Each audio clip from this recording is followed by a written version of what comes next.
Welcome, welcome, welcome.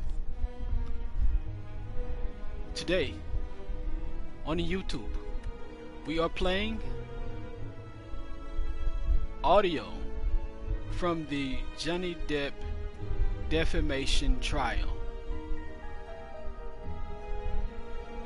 I am Persevere, and this is the Grand Arcade. And we will be getting started very shortly as I get my audio prepared for this broadcast. If you would like to skip ahead to the audio section of the broadcast, whenever my screen switches over, the audio will be playing immediately after the screen switches. So you can just scroll and scroll until you see that screen switch, and that's when you know the audio is playing. But while we're getting started, go ahead and hit the like, share. Oh, be sure to subscribe.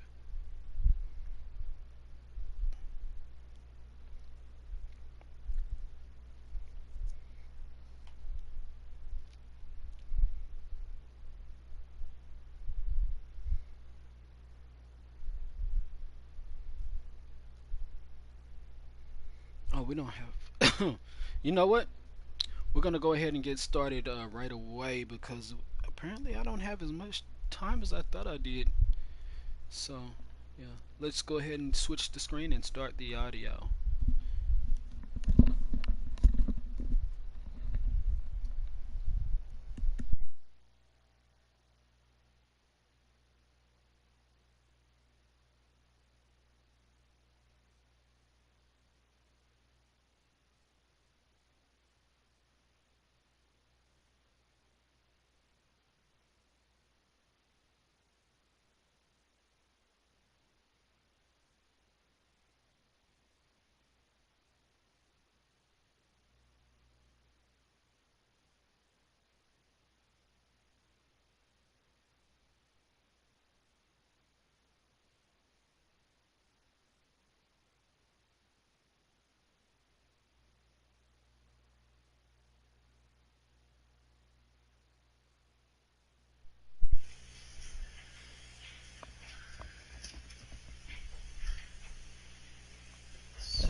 Thank you. Please be seated. Your next question. Thank you, Your Honor. Amber, I'm going to take you up to March of 2013. Can you describe your relationship with Mr. Depp during that month? And we'll start there. I remember that was after a period of some peace, and then he in sobriety. Johnny was sober, drinking Beck's, and my dad, who was struggling with alcohol and drug addiction at the time, had fallen off the wagon, and I remember he said, "Why don't we I want to send a picture to your dad's report," because my sister was upset with my dad. And so he poured a shot and kind of said, "Let's take a picture." I don't drink spirits, but I know that, I kind of held up in that picture. It's kind of eerie because I just think it's bizarre. He had broken this long period of sobriety that I thought was going to be the end of him drinking forever. It sounds foolish now, but I, held up this kind of glass with him, and we sent the picture to my dad because, I didn't know what else to do. And I remember thinking it was weird that he was drinking. And then the month got really crazy from that point on. It was a bit of a revolving door of accusations. He was accusing me of having affairs with, well, frankly, just one person. I had an acquaintance with somebody, and he was accusing me of being with them, and then he was accusing me of being with my friend, the one I had seen in Spain. I'm, in these kind of arguments, nothing I do is working. Walking out of the room is me leaving him, walking away from me. Hey, where are you going? I'm talking to you. That it went from that to pulling me in by my arm, still shouting about the accusations.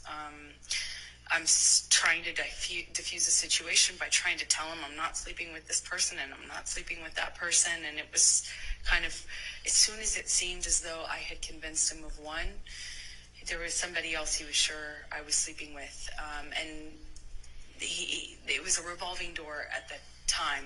A painting I had hanging on the wall, done by my ex, who's an artist. That was, one day he was convinced that was proof I was sleeping with her or having an affair with her.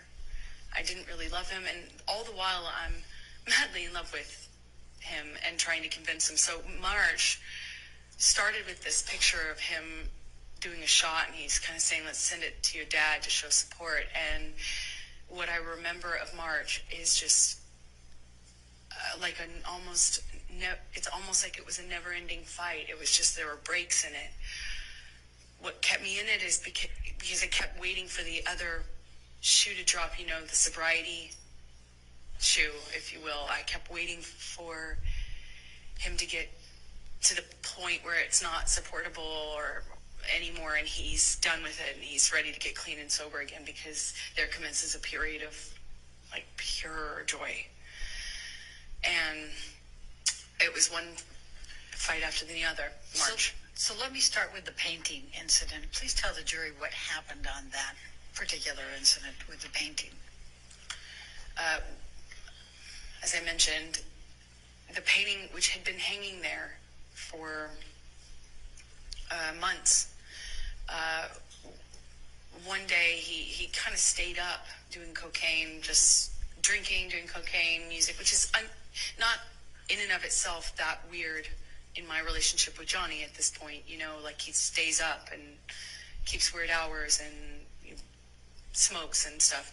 But he was drinking brown liquor and doing a lot of cocaine, and it was it became clear to me in that argument, if you will, that he wasn't making sense. He had effectively just taken, it seemed like, a turn and had decided that the painting was an offense that he could not forgive me for. It meant I was having an affair with my ex-partner, whom I had already split, and it made no sense to me. So I'm trying to kind of quell the accusations by saying, it's been there, and what are you talking about? And it's like, that doesn't mean anything. And, he was demanding I take it down.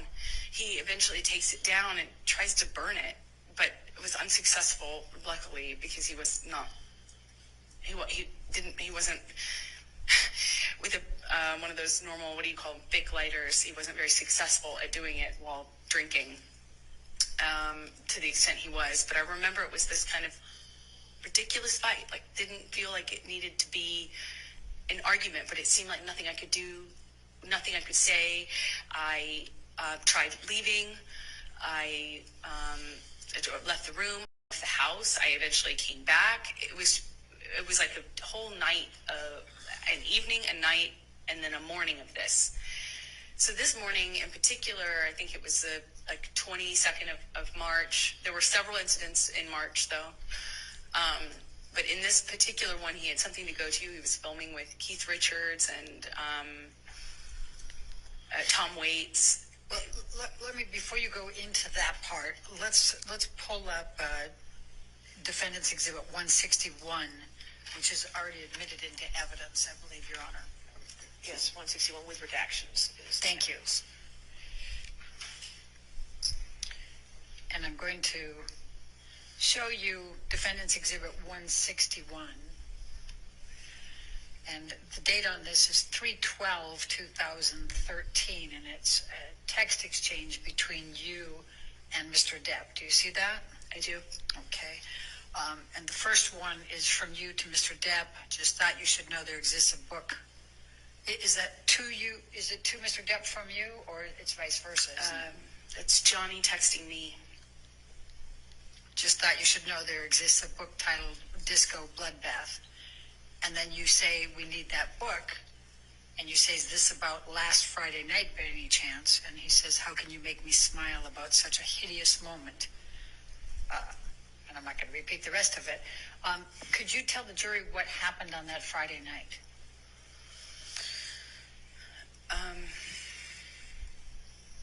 The time to save is now during the Ram Make the Switch event at Mark, where we sell Chrysler, Dodge, Jeep, and Ram. Savings like $9,000 off a 22 Ram 1500 Bighorn Crew Cab.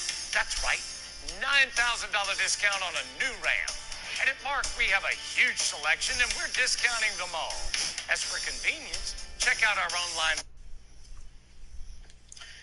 There were, like I said, there was a few different incidents in March. I believe this one happened in the Eastern Columbia building, which is one of Johnny's penthouses. They're in downtown, so a different part of Los Angeles. And we'd sometimes go there. I remember he was accusing me again of sleeping with this artist, this musician who I'd never slept with. I was denying it. I barely knew the person. And then he was accusing me of sleeping with my friend in Spain. And I remember nothing I could do. He called this person on the phone and screamed at him. He didn't speak English, so he was really confused as to what he was being yelled at by Johnny. But I remember those were the accusations. That was the fight. But it was one to the next accusation. And I remember I was kind of doing that juggling act. I was in one of these fights, I believe it's this one, in his downtown ECB, we call it, loft. And we're in the kitchen living room area, and he backhands me. And, it was, he wears a lot of rings. I remember kind of just feeling like my lip went into my teeth, and it got a little blood on the wall. Just that simple, a little bit of blood on the wall. As hard as it is to explain this,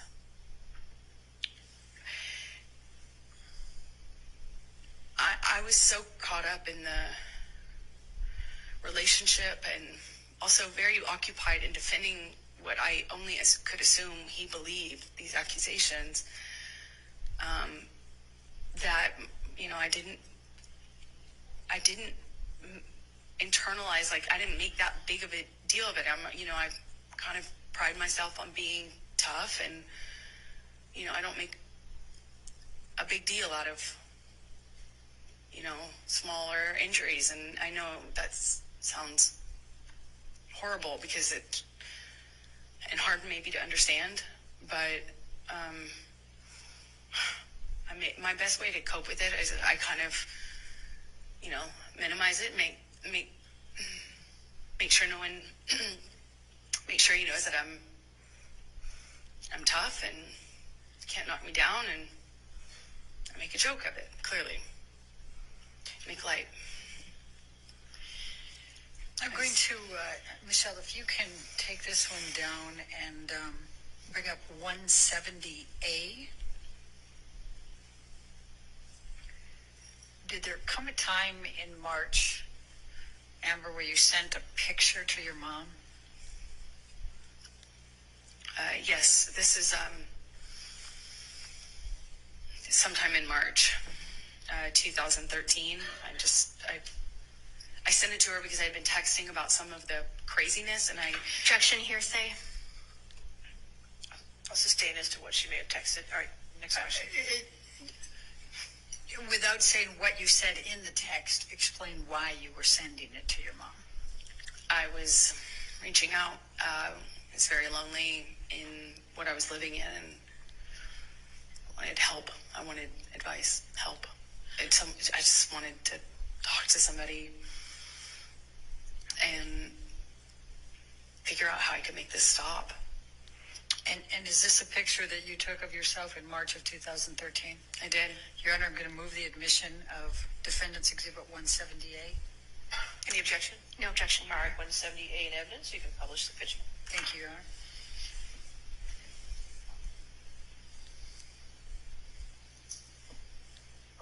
And how did you sustain that bruise, Amber? I had thrown Johnny slapped me. I walked away from him, and that made it worse. We got into like a shouting match. And he kind of did this thing with his body where I could tell he was going to hit me again. I picked up I remember it kind of like a little pot, not a pot, but like a vase. And I remember I got away from him enough as he reels back. I threw it in his direction and I actually managed to get away before he got me. He grabbed me by the arm and he kind of just held me on the floor, screaming at me. I don't know how many times he hit me in the face, but I remember being on the floor of my apartment, and I remember thinking, how could this happen to me again? Can you bring up 170?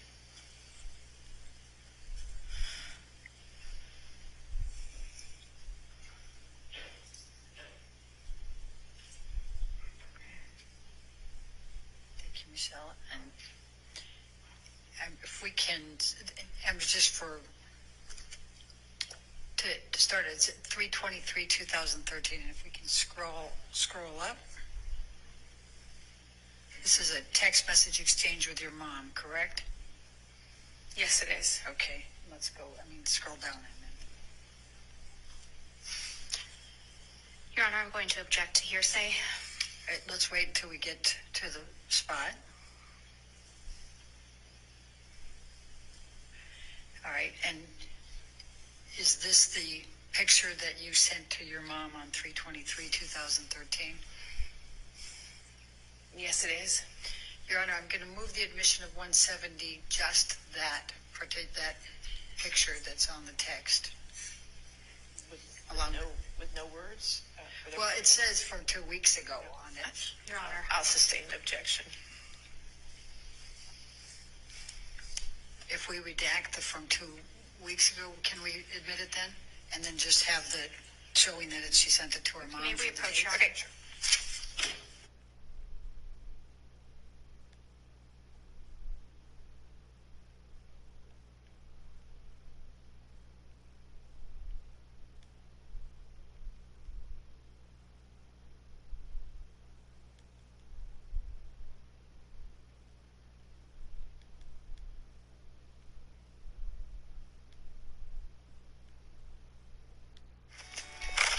Something that would bring this day.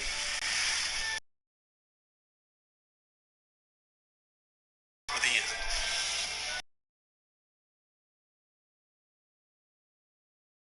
Well, who wouldn't want to share a cup of that?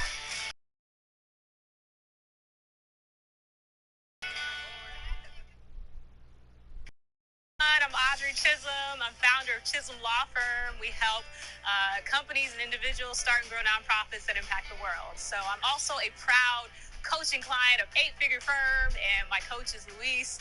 And I just can't say enough about these guys. So I started working with Luis last year, and, it was a lot going on in the world. I actually started working with him in the midst of one of the worst crises in the global crisis, the pandemic even. So a lot of businesses were closing and everything. And just working with him The year before I started working with him, my firm, we finished at $785,000 in revenue. And then working with him through a pandemic, you guys, it was amazing. We finished at seven figures for the first time ever. So we finished the year at $2.4 million in revenue, grew my team from just a handful of folks to 21 employees.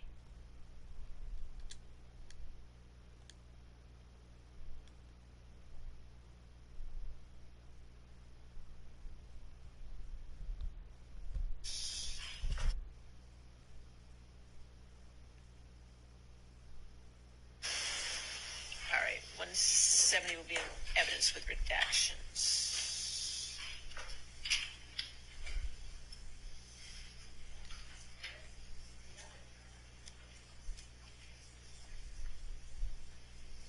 And may we publish to the jury, please? All right. And that's the picture you sent to your mom Yes, it is. on March 23rd, 2013. Yes, it was from a previous fight, Okay. the bruise. All right. Now, did you have any other altercations in March 2013 with Mr. Depp? Yes, we had a couple of these fights in Orange that were around this time, one of which I started to tell you about the painting. You know, and I know I've interrupted you now twice on that, but I realize the jury doesn't. Can you tell them what you mean by orange, at Orange? Sorry, Orange was my apartment that I kept in Los Angeles at the time. And it was an apartment. What type of an apartment? I rented the top of a duplex. So it was a house with the landlord living on the bottom floor. I rented the top floor. Okay. Thank you. Now, please continue with the painting. I'm sorry.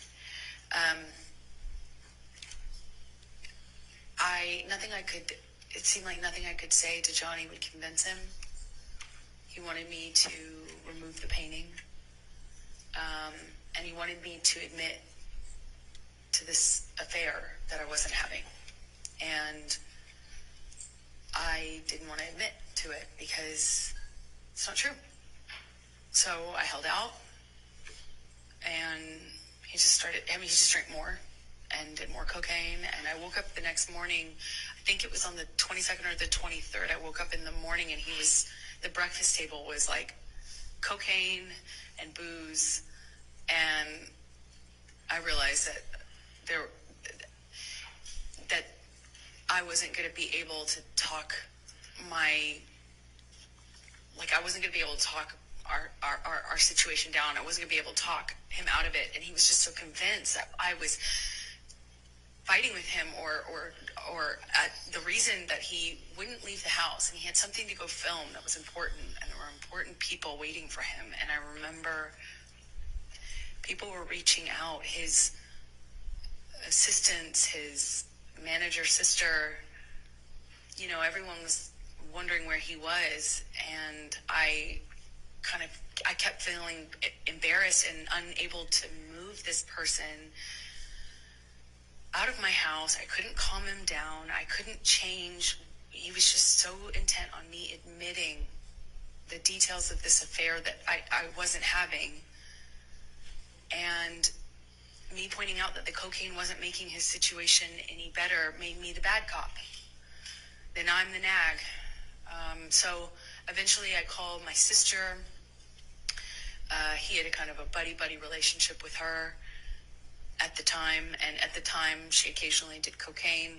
I didn't, but she did. So I was like, hey, come take over. Maybe you can buddy him and talk him into leaving the house, just getting out of the house. And she did. I remember his assistants trying to get him out. Eventually in the evening, I think early evening, he finally agrees to leave, but I can't tell our relationship status. I can't tell if he still is convinced of these things or if he's just going to sleep it off and it's going to go back to normal sobriety, sorry kind of phase. And he was still Today, you can purchase a vehicle online or even out of a vending machine. Well, sometimes getting what you want from a vending machine can be frustrating, to say the least. That's why when it's time for you to get a quality pre-owned vehicle, you should skip the vending machine and come straight to Crest Nissan of Frisco. We have excellent customer service that has helped us become one of the largest certified pre-owned Nissan dealerships in the area. So, if you want a soft drink or candy bar, hit the vending machine. But if you need a great deal on a great vehicle, come by Crest Nissan of Frisco.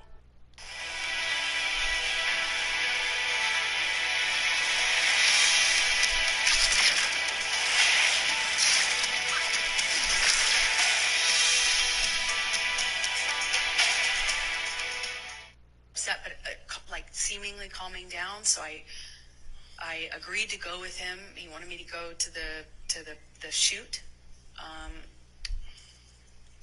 I had plans, so I kind of reluctantly agreed, but didn't want to set anything off. I didn't want to engage anymore. I didn't want to do anything that could be perceived as antagonizing him or engaging more. So I went with him. We grabbed the dogs. We get in the car. We're on the way there. We're headed up Sweetser's the street. It's a major street that leads up to Johnny's houses. He effectively owns the end of the street. It's like a cul-de-sac. So we're nowhere near his home, but we were driving up this street, and he has the window down. He's smoking. It wasn't all the way down, but, you know, he's constantly smoking, and at some point he starts howling out of the window and then grabs two small dogs. Well, one was Johnny's dog and one was my dog, but he grabs, if I remember correctly, Boo, his dog, slightly chunkier teacup Yorkie, and he grabs this teacup Yorkie and holds Boo out of the window of the moving car, and he's howling like an animal while holding the dog out of the window. And everyone in the car, I'll never forget it, everyone just froze. No one did anything. And I too was like torn as to what I should do, because I didn't want to do anything to cause him to react, drop the dog. You know, it was just this eerie moment where he's howling and holding this animal outside of the car window. And more than that weird memory is more than that weird memory, I have a memory of everyone just kind of not really reacting to him. Like, no one really kind of did anything. I eventually kind of pulled his arms gently back into the vehicle and kind of got the dog back on the seat, and we continued driving, but no one reacted. It just kind of avoided dealing with it. We get to the place, the house where he was filming this thing that he was late for, I suppose, for the day. And we walk in. Meanwhile, I've been bombarded by text messages and calls and conversations with everyone seemingly so stressed about... Objection, hearsay. All right. Just don't tell us what somebody else said, just what you observed. I understood everyone was stressed. They seemed stressed to me about the tardiness. Where is he? Let's get him there, so we get him there. And no one reacts when we get in. I mean, we walk into this house where everyone was waiting for him, and everyone smiles and says, hey, boss. Objection, hearsay. Okay. So, Sorry. Okay. Let's, Michelle, can we pull up 167A? I think is B the one that's in? 167B is already in, right? It's A. Okay, then go ahead and pull up A. Does your honor show that one to be in 167A?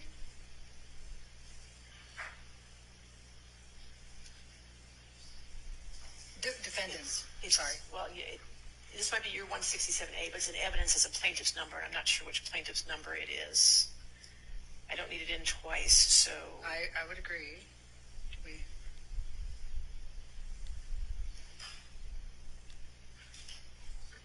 don't think it's this version of the photograph that's been admitted. So it's a different version. It's a Same different photograph, but a little different. Is that what we're? It's not the same photograph. Okay, not the same. All right, well, photograph. Then we'll go with it. Then what number is it? Do you recognize this photo?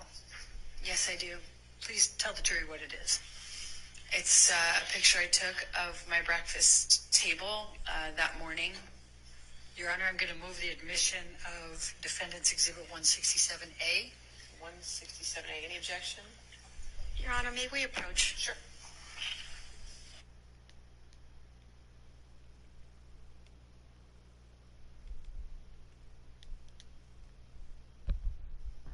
Publish.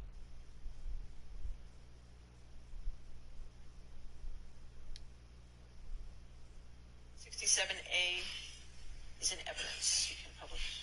So may we publish that? Thank you, Your Honor. Okay. And Amber, you said that you took this that morning. Is that Yes. correct? Could you tell the jury what the box is that has the property with the skull bones, property of JD? That's Johnny's drug box. I've seen it used for pills, but at the time it was bags of Coke, like dime bags of Coke. Okay. And what are these white lines on the table to the left of that box? That is cocaine. Okay. And do you know what is in these two glasses that have kind of a gold colored liquor? Yes, they're different, actually. It's confusing. They're different liquids. The one in the back in the larger glass is, I believe at the time I was doing these tabs, or Baroka, is what they're called. They're little tablets. And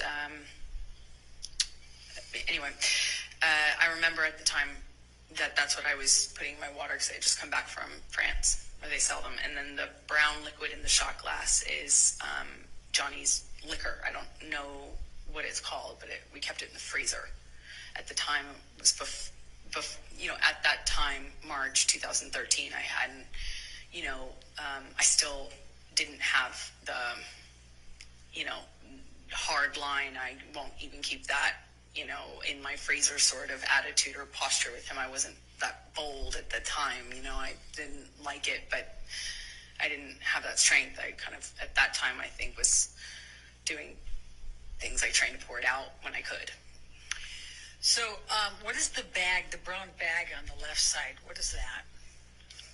That's a DOP kit. It's his prescriptions and cigarette, tobacco, weed, things like that. Okay, and then above it there appears to be a CD of some sort, DVD, something. Do you recognize that? Yes, it's the single, I believe is what it's called, the single he was making at the time. And I think that's the song that they were filming a video for, if I'm correct. Okay. All right. Now, did you end up sending a copy of this picture to Rocky Pennington that day? I did. I sent it to my best friend at the time, and, it was like, look at my morning. Objection. Hearsay. Okay, you can't say what you said, but you sent it to your friend, correct? Mm-hmm. Let's go to 167, please.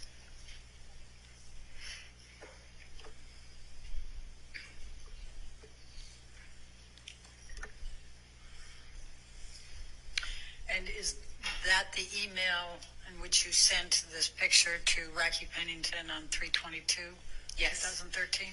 Your Honor, I'd like to move the admission of the picture with the redaction of the message on it, with the top with identifier redactions, and we take out the rest of it. All right. Any objection? No objection. All right. So maybe those redactions, 167 in evidence with redactions.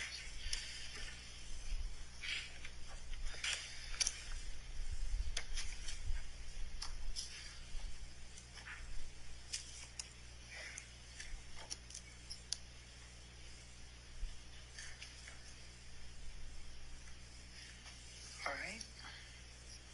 And may we publish, please?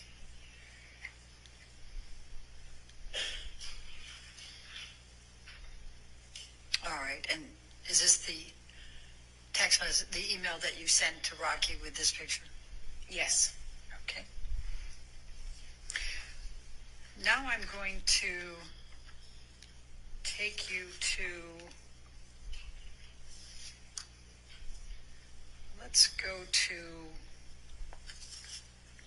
Hicksville. Let's tell the jury about Hicksville, May 2013. Can you tell the jury what transpired at Hicksville? It is it's like a fancy trailer park, like a little hotel in the middle of nowhere, set up with these little trailers, and we had made a plan to go there with friends, and we were going to do, like laughy, as we said, laughy drugs, like mushrooms, eat mushrooms, sit by a campfire. There's really not a whole lot else to do out there. It's like a getaway. We had made this plan, and it was going fine. It was like a, kind of like a party out in the desert, with a few friends and campfire and music. And I don't know somebody brought MDMA. It was being passed around, and somebody who took it kind of was starting to feel the effects of it, I guess is the best way to describe. She kind of reacted in this way where when the MDMA hit her, she kind of, we were sitting around a campfire, all of us, and she kind of just leaned into me and put her, head on my shoulder and kind of grabbed my arm. I took it, to be the effects of the drug. And I think I had eaten a mushroom cap, but was not feeling anything at the time. I don't remember feeling anything, because the night just kind of changed pretty dramatically before I really felt anything of the effects of that. But that was the environment we were in, and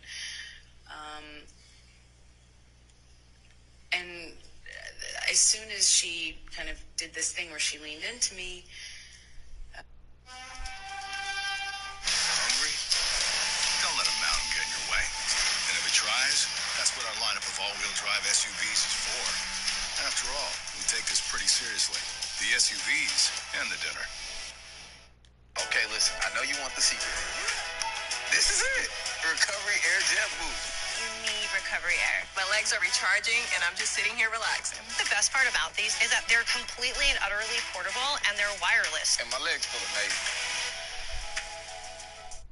Johnny gets really activated. He gets really upset, and he starts. Well, at first she thought he was kidding too. She thought he was kind of making a joke. I think we all did. Everyone kind of responded at first, that like it was a joke. But he was like, "Hey man, what are you doing? What do you think you're doing?" And she kind of giggled and kind of leaned into me more, and I knew in my body just instantly that it wasn't a joke. But she didn't. So she's kind of still attached to my arm when he says it again to her louder. He says, "Hey man, you think you're touching my fucking girl? You think you're touching my fucking girl? That's my fucking girl." And he gets louder and louder. And she kind of did this thing, half understanding what was going on. I think she kind of started to cry at this point, but she kind of threw up her hands, and Johnny grabbed her wrist and kind of twisted it and pulled her into him and said, "Do you know how many pounds of pressure it takes to break a human wrist? Huh?" And he kind of held her, and she just looked frozen. And she's crying, and it was just denying understanding what was going on. I stepped in. I kind of take Johnny's arm around, kind of take Johnny's hand, and kind of we start communicating. I don't remember if he immediately was accusing me or if it was sometime after. I wish I remembered, but we agreed that we'd go and talk about it in the trailer.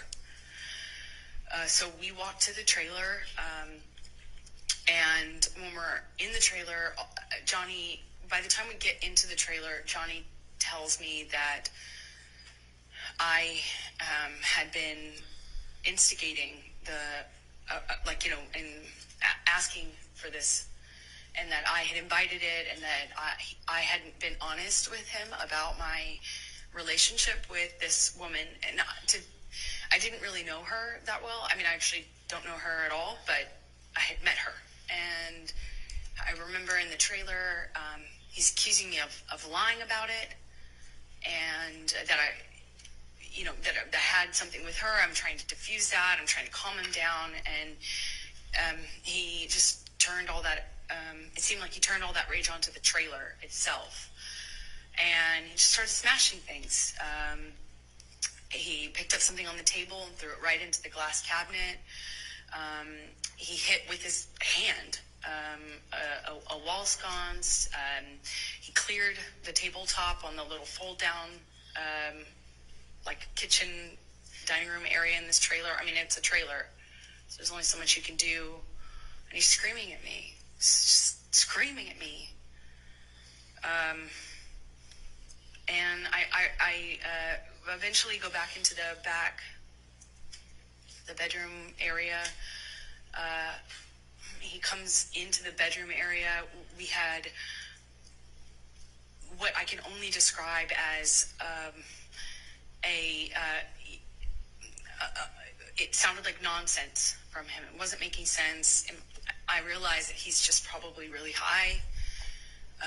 Because it wasn't making sense anymore. It wasn't like a direct accusation. He wasn't hearing me when I was saying I wasn't involved, wasn't cheating on him. I wasn't secretly trying to engage this woman in some sort of sexual affair. And then it became clear to me he was like looking for something. He cleared things off the bed. I went into the bathroom, and as I come out, he asked me where it is and how long I've been hiding it. And I was like, what are you talking about? And he says, you know what I'm fucking talking about. You know what I'm fucking talking about. Be honest with me. Where are you hiding it? And he kind of like makes to look into the bathroom. And I gestured to the bathroom, which was to my right. I kind of like gestured to him, and I said, like, what am I hiding, and where am I going to hide it? And we're standing in this little hallway area outside of the bathroom, and he starts, what it feels like patting me down, or saying he's patting me down. I can't recall, but he ripped my dress, the top part of my dress. I had just dyed this thing myself pink, and this is one of those things I was like, I just finished that dress. And he's like grabbing my breasts, he's touching my thighs, he rips my underwear off, and then he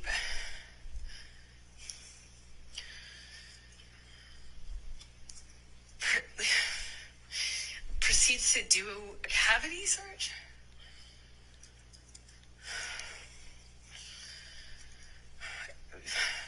He said he was looking for his drugs, his cocaine, his coke. I was wondering how somebody who didn't do cocaine and was against it, that was in and of itself causing problems in our relationship. How could I hide? Why would I hide his drugs from, like he was insinuating that I was doing it or something? It made no sense. And he was telling me we're gonna conduct a cavity search, shall we? Like, just shoved his fingers inside me.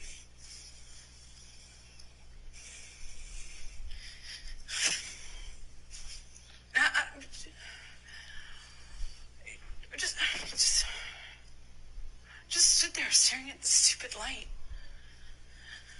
I didn't know what to do. I just stood there. While he did that, he just twisted his fingers around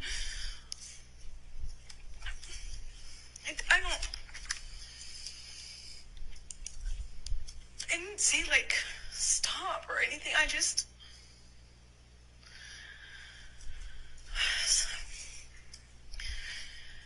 So the next morning, what transpired?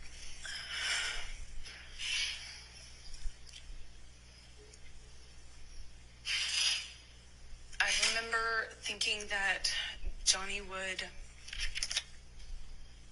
change his mind. And it would be, yeah, I thought it would end differently. I kind of froze. I don't know how.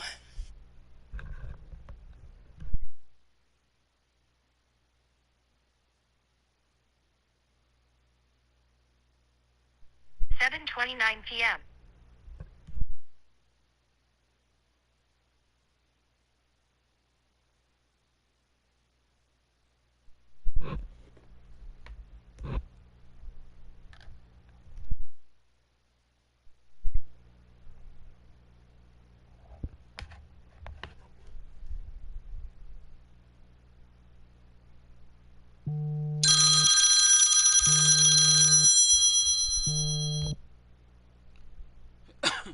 Hey Siri, turn off all alarms. I turned off all your alarms.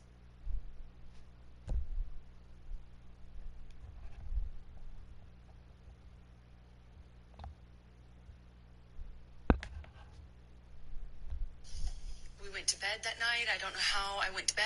I don't know how I slept. I don't know how we woke up. I don't remember having a conversation with him the next day. I don't remember talking to him about it or confronting him about it. I remember wanting it to be okay. I remember just wanting whatever fucking weird trip, whatever trip that was to end. You know, just to be over and for it to just go back to normal. And I remember my friends were out by the pool.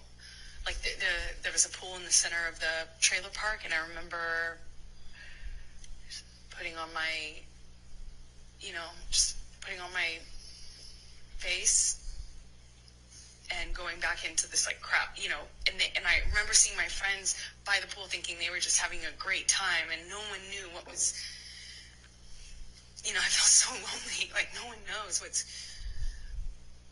everyone's just having a good time, like normal stuff.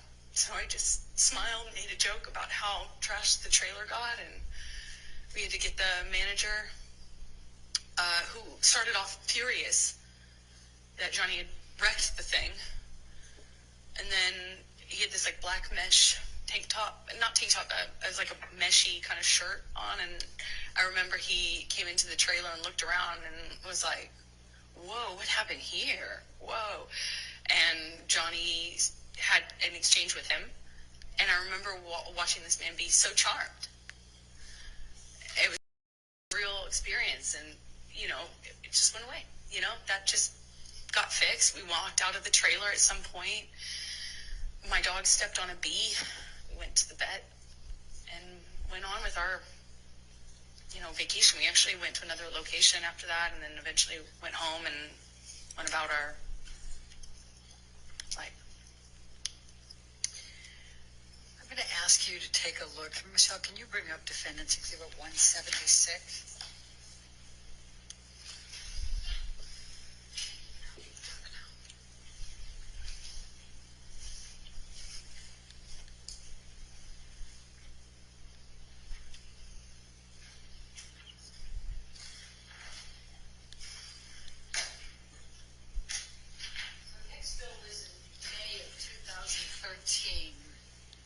Did there come a time that you wrote an email?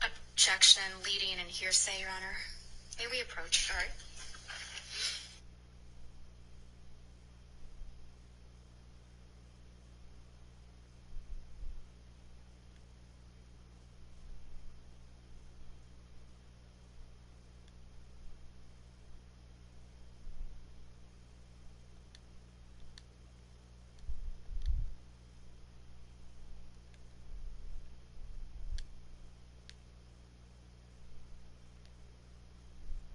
The master of the hunt. Let us feed you, the finest we have.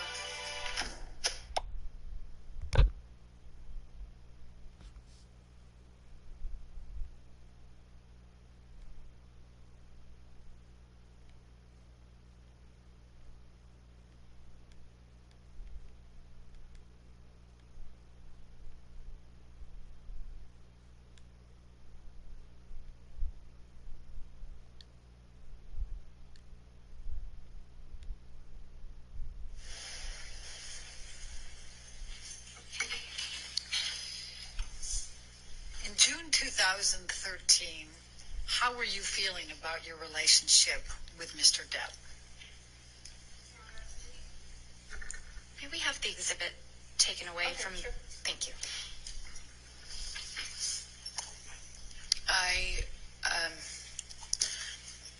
By June, I was so torn. I was so in love with this person. Because when it was good, it was so good. You've never felt love like that. At least that's how it felt. So much. I felt like he recognized me and I recognized him, and there was just something there that is the love of my life.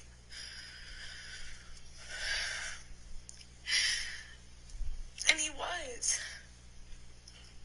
He was. But he was also this other thing. He was also this other thing. And that other thing was awful. Awful thing that would come out and take over, and it was, you couldn't see the Johnny I loved underneath it. It was this other thing. And no one told him. No one was honest with him. No one, he'd pass out in his own vomit. He'd lose control of his body, he'd lose control, and everyone would clean up after him. I cleaned up after him. I mean, this man lost control of his bowels, and I cleaned up after him. His security cleaned up after him, changed his pants in front of me. He would pass out his own sick. And then he'd walk around saying he didn't have a problem. Until he did. Until he couldn't support it anymore, and he'd get clean, and he'd get sober, and then he was this thing again. This thing that made me feel so loved, that made me feel like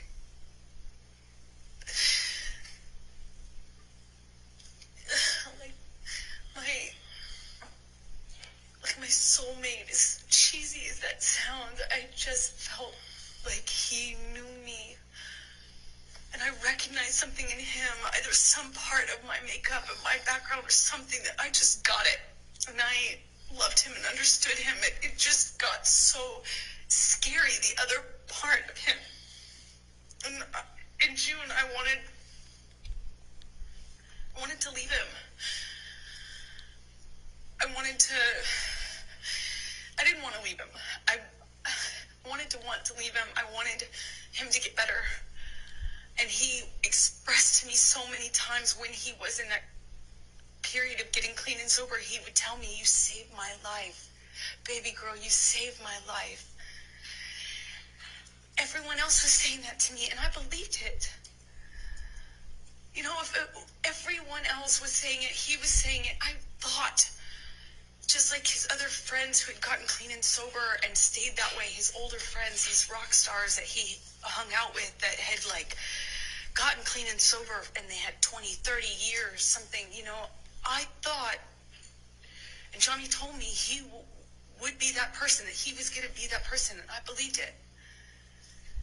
I had so much, I looked at that man twice my age, I was 25, looking at this man twice my age, and I saw hope and promise. I had so much hope. The whole thing, kids and growing old together, sort of hope. If it was just for this one thing that he could do, which would save his life, which would be to get clean and sober. And I believed it. And I wrote this letter to myself, among many letters to myself. Objection, because I thought, all she did was refer to that she wrote it. She isn't saying what she said. I'll rule for that. Thank you. Okay. I wrote that letter because I thought it would be read to him. I could read it to him. I could say it to him in intervention, you know, in help. And he would later thank me for, as he did, as he used to thank me all the time for saving his life.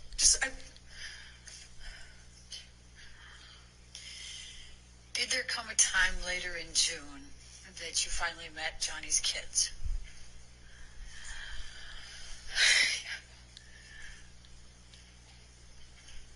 I'm sorry.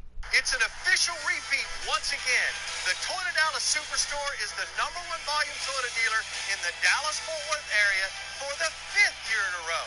And we did it by just giving you a better Toyota deal. Our best Toyota price is just a phone call away at 1-877-84-TOYOTA. Get started now at ToyotaDallas.com. You'll save time and be in complete control. You're going to like buying a car here. The Toyota Dallas Superstore, we are your Toyota connection. Wolfspeed is investing up to $1 billion to expand our silicon carbide capacity to deliver the quantity and quality of material that will free innovators from the restrictions of traditional silicon. We are Wolfspeed.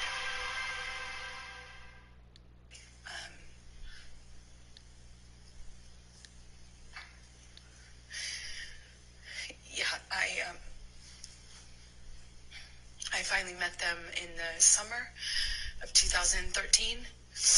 I had been with Johnny for over a year, maybe like a year and a half at this point, is my best guess. And I was dying to meet them, you know, dying to get to know these kids. I felt like I knew them already. I had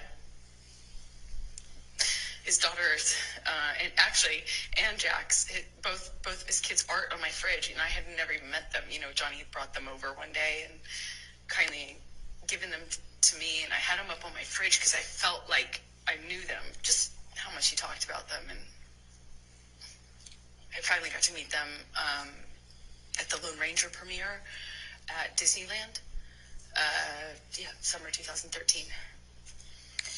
So then I'm going to jump to, and it's not much of a jump, to June 26, 2013. There was a plane ride to Russia with Johnny. Do you recall that? Yes. Well, tell the jury about that particular event. Well, that was the first and last time I ever decided it would be a decent idea to do drugs with Johnny. I did MDMA with him on the plane, which was as stupid as it may sound. I just had never, I was very against, obviously the cocaine had been a problem. I was very much against him using cocaine.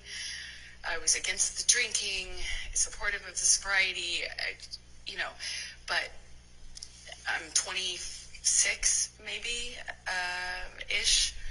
And I wanted, I had never heard of anyone making MDMA like what I had done MDMA before. I thought it's a lovey drug. It's it's like a kind of, I never knew anyone to get violent on it. And, I thought, well, this is a relatively contained environment. Maybe this will be different. Maybe I can be a good cop and be part of the, I don't have to be the lesbian counselor all the time, as you would say. I can maybe be the fun girlfriend.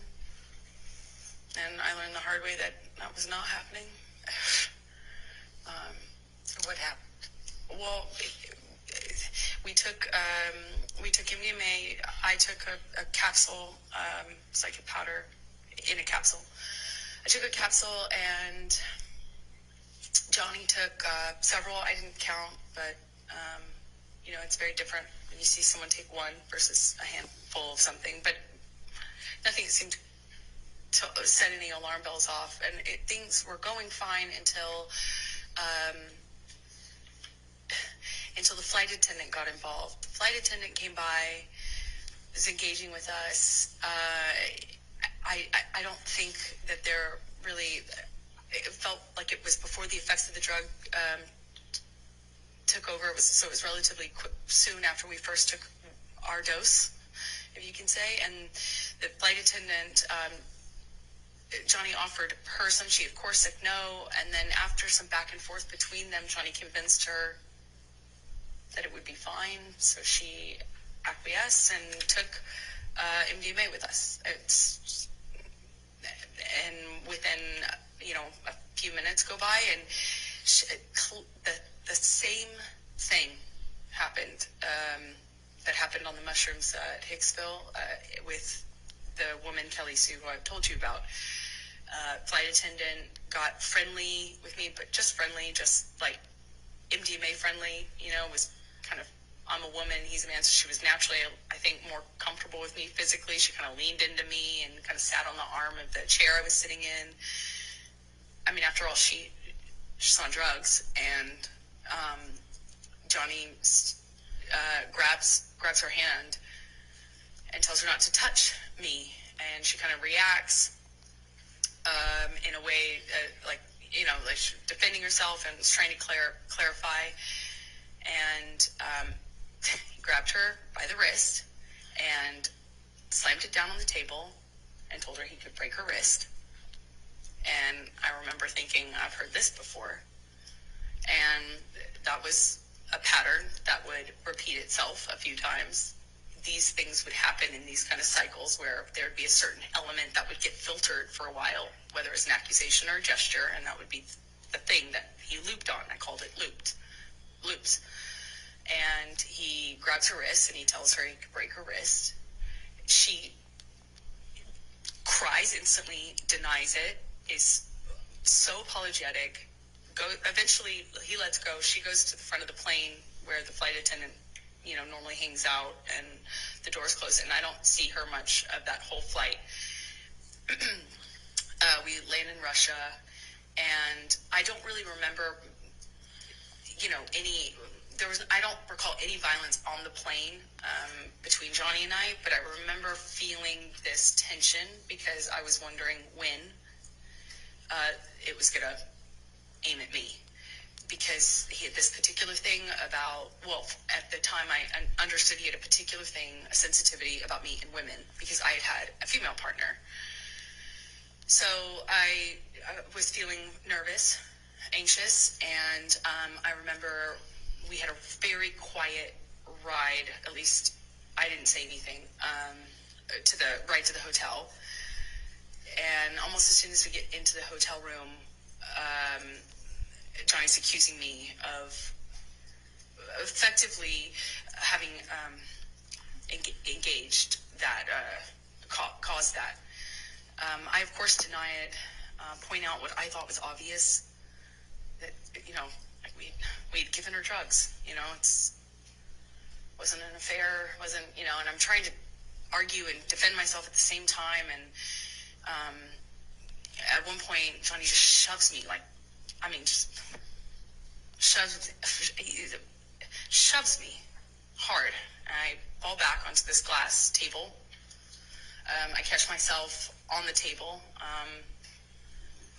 I don't know how some furniture got knocked around. There was I'm trying to stand up for myself. I'm trying to stand up, literally. I'm not, at this point, I don't even try to hit back or try to run.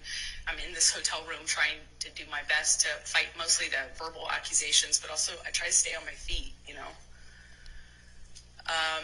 At some point, Johnny whacks me in the face, and I don't remember feeling pain or awareness of my nose or anything. I don't remember thinking that. I remember kind of crying and feeling, I went into the bathroom and I wanted him to have I just remember wanting him to realize what had happened. I wanted him to kind of snap out of it. I wanted him to care. I wanted him to realize what was going on, because a big part of this, I felt like he wasn't aware. There was this sense that he didn't know what was going on. You know, again, I don't know how much the drugs or alcohol is a part of this, but I remember crying. I came out at some point because I don't hear him in that room. I remember we had been arguing in the main room, but I went out to the hallway, which is where I presume he walked out, and his bodyguard, Jerry Judge, was in the hall. And I don't recall seeing Johnny in the hallway, but I remember seeing Jerry Judge, who gestured to my Objection, nose. hearsay. She's just saying gesture. He hasn't said anything yet. All right, gesture's fine. I'll overrule the objection. He gestures to my nose and holds out his handkerchief, like a cloth handkerchief. And I instantly felt really embarrassed. I felt ashamed. I don't know how else to describe it. I just felt like just really embarrassing. And I went inside the room. What, if any, injury did you have? I had a little blood coming out of my nose. I didn't know it. I didn't feel it at the time until Jerry gave me Jerry let me know. And I went inside the hotel room, and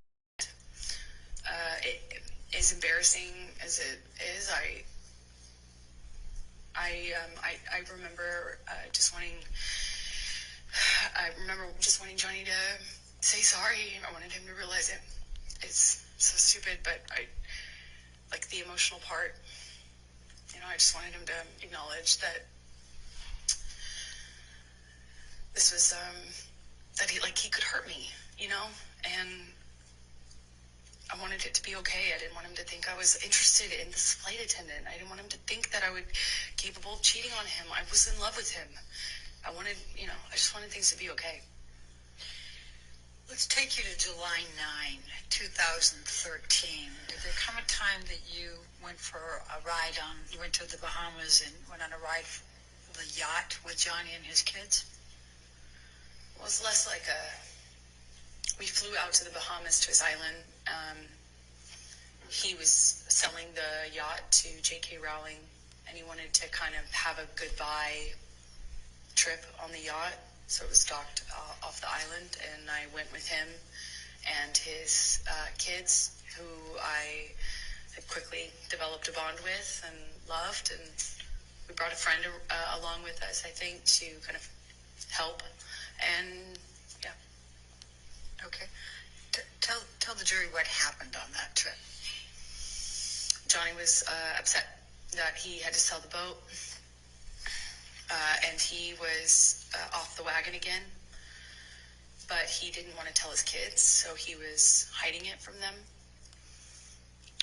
He was putting it in coffee cups and drinking, and the behavior just kind of like, he was upset, he was emotional, and he just you know, that's how he dealt with it, just drink.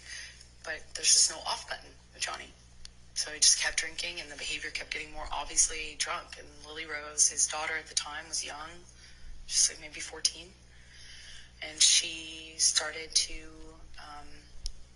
get panicky and started to ask me questions about his drinking. Objection, hearsay. Without saying what Lily Rose was saying, please continue on. Sustain the objection. So she was asking me questions about the drinking, and was very upset. Sustain the objection. Yeah, you can't say what Lily Rose said. But yeah. you can tell gestures, you can tell, and you can say what you and Mr. Depp said. Okay. Sorry. So she was upset, and Johnny we were with the kids, and he kind of threw himself off the boat in a half playful way, like a dead fish kind of way. I don't know how to describe it, almost like a belly flop. But we were on a skip, like a smaller boat parked next to the yacht, and he's jumping. Well, he jumped off the front of it, but kind of in a face, chest forward way. Like it looked a little scary, like not something somebody would do if they're completely okay. You know, it was started off all of us kind of taking turns jumping off the edge of the yacht into the water, and then he at one point kind of throws himself over, and it looked a little scary, the way his body fell into the water. And Lily Rose started to cry and expressed to me that she Objection here. was upset. Sustained. You can't say what she said. You can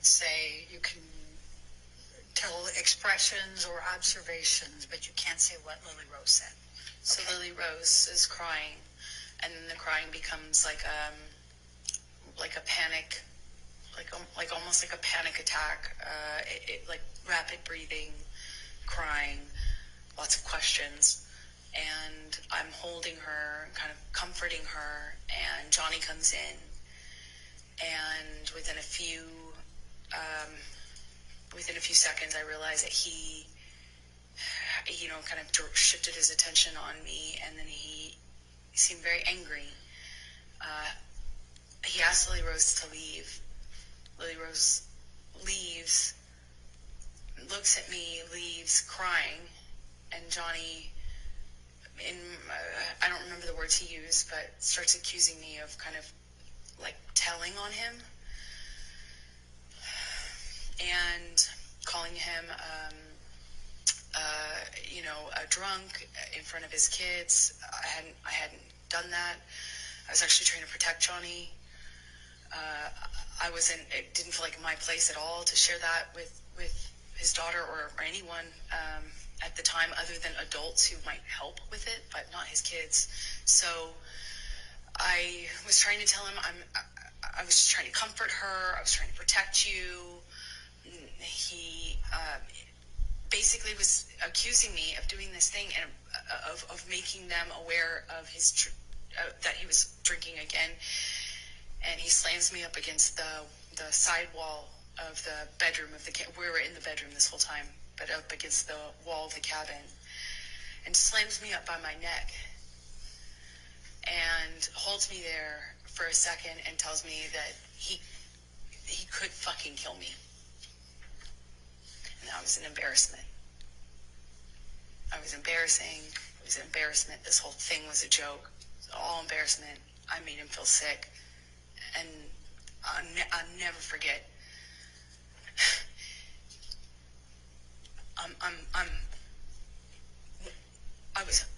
I'm very, very, very much in love with this whole family now. And he's saying I'm embarrassing to him. And that somehow stuck in me more than I could fucking kill you. It just sounded like hyperbole. It sounded like something he was just saying. But the names that he was calling me were kind of just pushing me up against the wall by my neck. It hurt my feelings. It hurt. When I communicated when I saw Lily Rose again, we get, I won't say what she told me, but the next thing we do is we call for a helicopter to come and take us off of the boat, or off of the island. So we leave the boat, go to the landing of a part of the island, or maybe it was a different island we had to get to leave, and we take off. I'm holding Lily Rose literally holding her under my arm while she's crying, and we're lifting off. And Jack ended up not coming with us at the last minute. He stayed behind. And we were taking off, and I remember being really torn about leaving. I felt bad about leaving, even though that had happened. I still felt awful leaving. I felt awful leaving him. I also felt like I had done something wrong. He was mad at me. I wasn't sure, what I had done, but I remember not being, I'm getting all these text messages from him calling me all these names, and it barely coherent, barely, and I'm holding his daughter crying. And let me just stop you for a moment. Michelle, can you pull up Defendants Exhibit 180? I believe that's already It is already into evidence, Your Honor, so if we may publish it to the jury. And Amber, I'm going to ask you to take a look at 180. And this is text messages from Mr. Depp to you. Do you recall these? Yes, I do. And are these the text messages? Yes, that's what he was sending me while I was taking care of his daughter.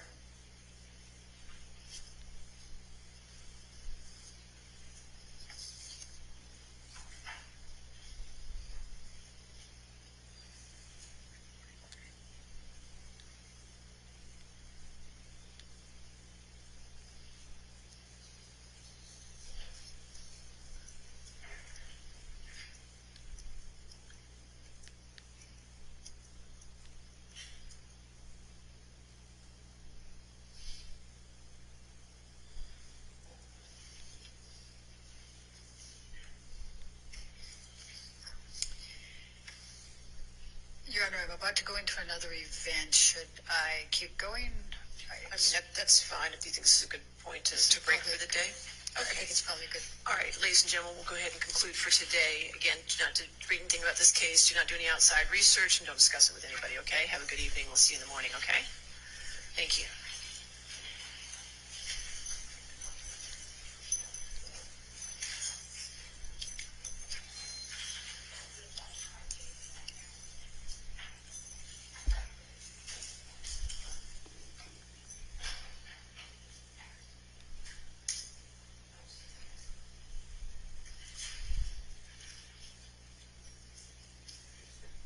And again, ma'am, since you're still in the stand, you cannot discuss your testimony with anybody to include your attorneys, okay? All right. Anything further before? All right, we'll see you in the morning. Thank you, Your Honor.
And so that ends the audio of the Johnny Depp defamation trial. Thank you for joining. And just going to finish off this boss fight, and after that we're going to end the game. So if you like, you can just stay tuned for the boss fight that we're about to check out. Turn the game audio back up. There it is. Probably gonna die here, but whatever.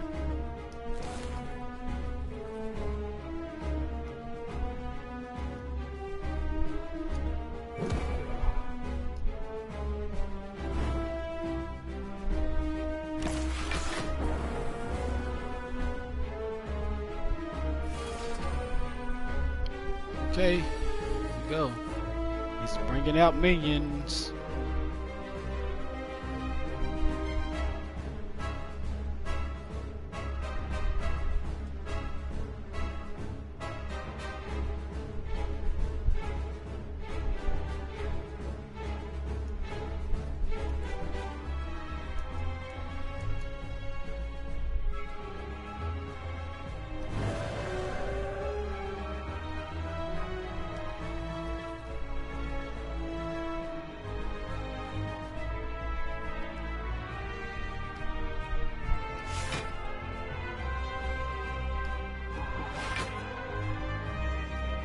chop his head off. Oh wait, never mind. Is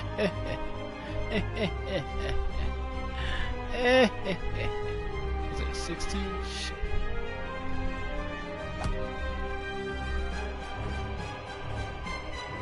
Use the miracle. Oh, that shit had like that kind of church music. Oh, every time they use miracle.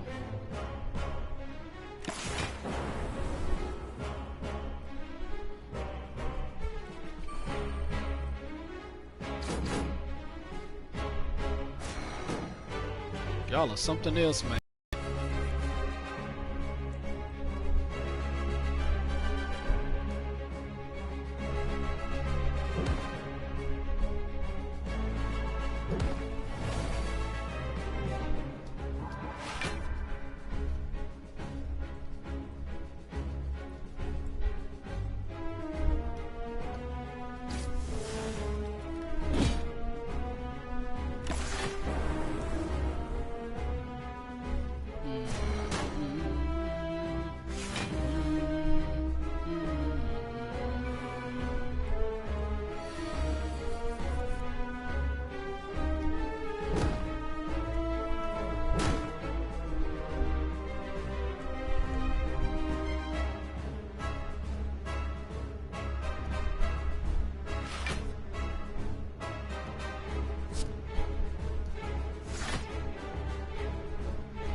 Oh, I know what I should have did. I should have played the discard block last.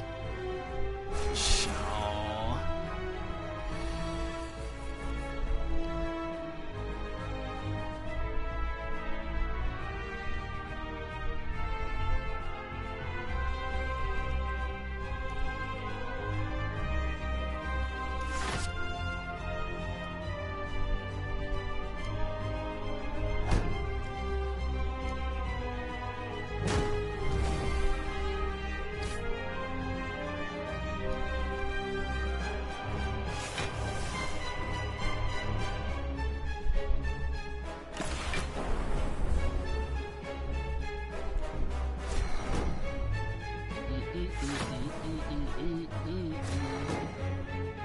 Jesus Christ.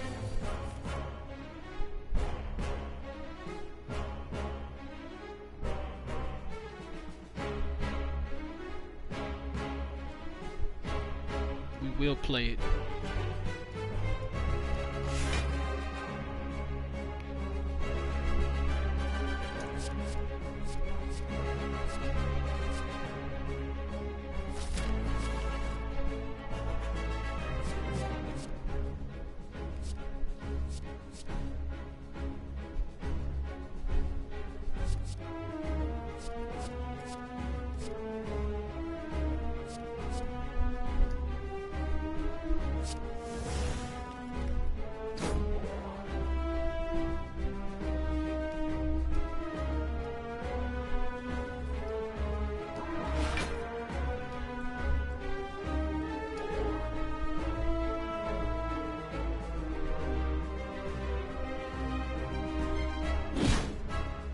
Alright, time for me to die.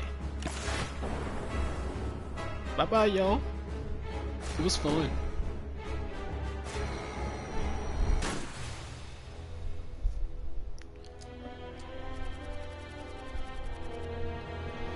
Alright, so if you haven't done it yet, go ahead and hit the like, leave a comment, be sure to subscribe, you know, all that good stuff. Oh, and check the description of the video. That's where you'll find my Twitter, my PlayStation Plus, my Cash App, and my Twitch channel is there as well.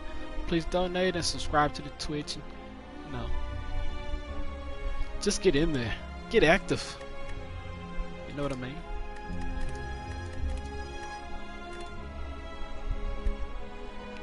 What time is it? Got a little bit of time. Let's see. Daily challenge, May 6, 2022. Silent. The Silent. So start with a one rare relic. Colorless cards now appear in rewards. Let's see, you start each combat with 3 strength. Why does everybody have 3 strength? Why can't we just have regular starting abilities? Everybody's got 29 bonus health. Why? Why? Why? Well, I guess that means I need to spread my attacks out and make them multiple hits.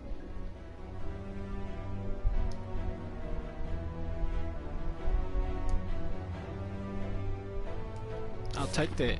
No longer become frail. Alright, let's start kicking some butt, I guess. Who wants to die first?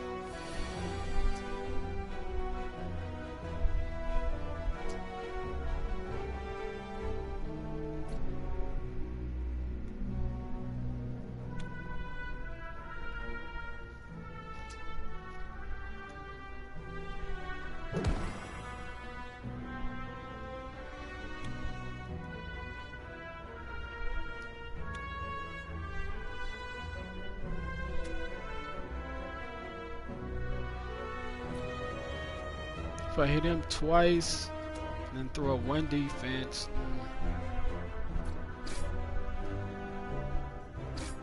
Let's just take you out. You ain't nobody anyways.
Let's fight.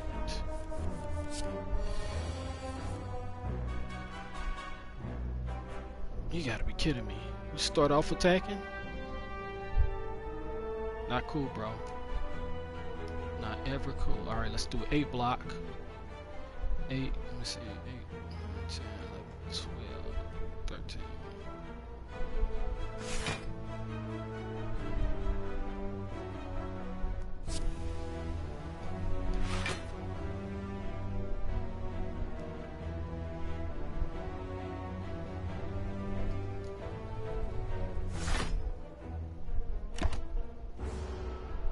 We'll take no damage.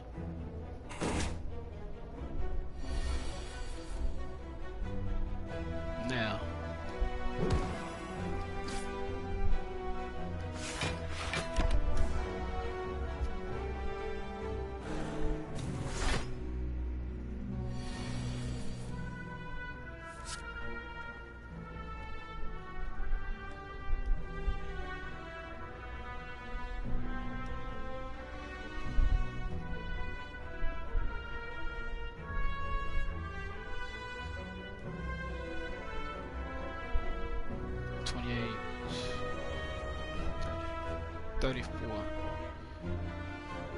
So 9, 7. So 18 plus 14. 20. Let me see. 18 plus 14. Also got 20, and then you got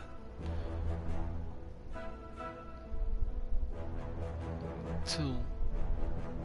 32. 32. How much is this?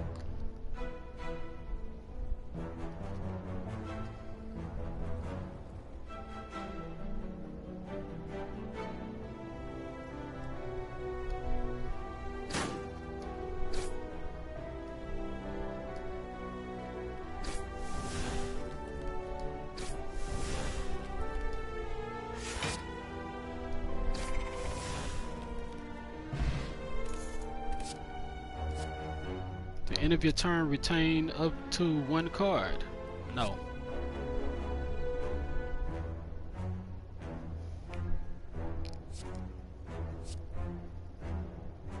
I'll take that.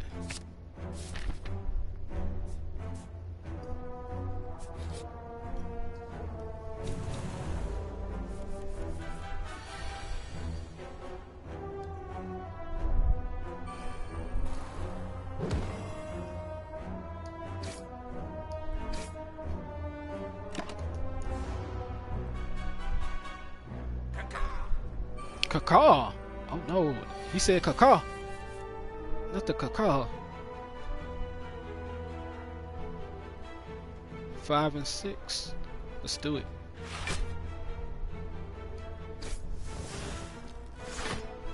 $11.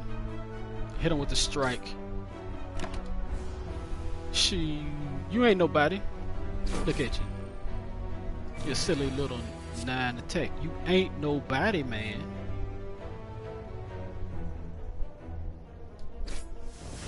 Endless agony.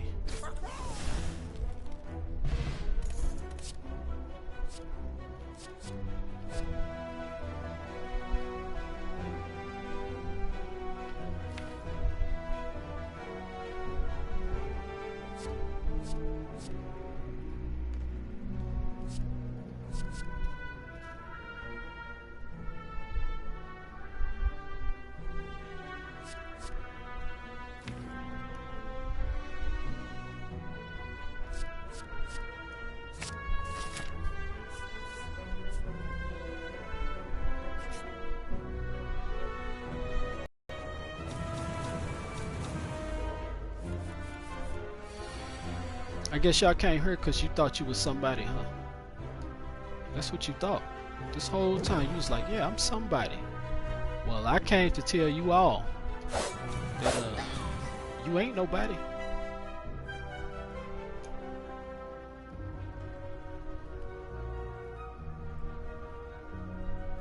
Wait. You and you. You.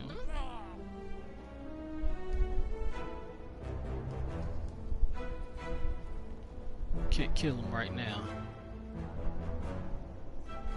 I should block it. I should block. Wait, I can't kill him.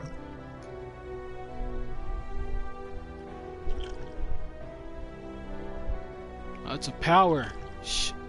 I need an attack. Just block him. I'll kill both of them next turn. You're both dead next turn.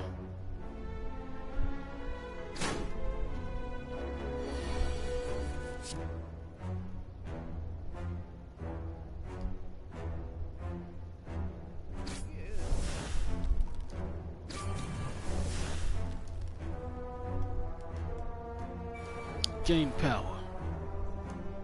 Block. And strike. I'm getting all my points in this game. I don't care. I'm getting every point I can get, man. It's the explosive potion. I'll take it. Poison staff.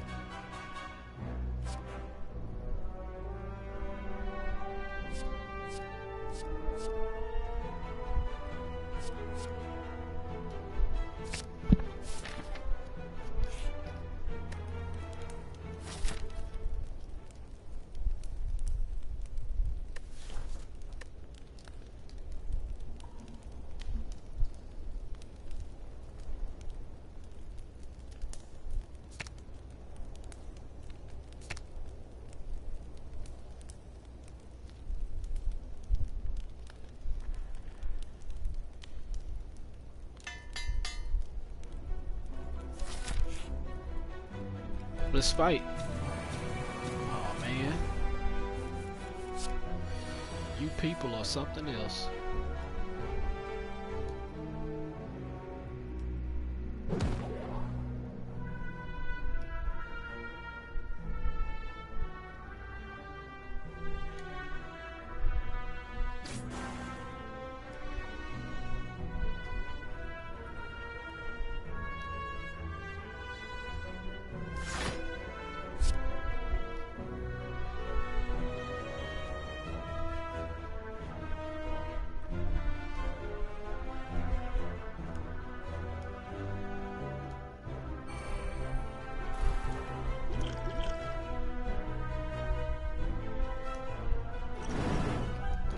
Damage to all.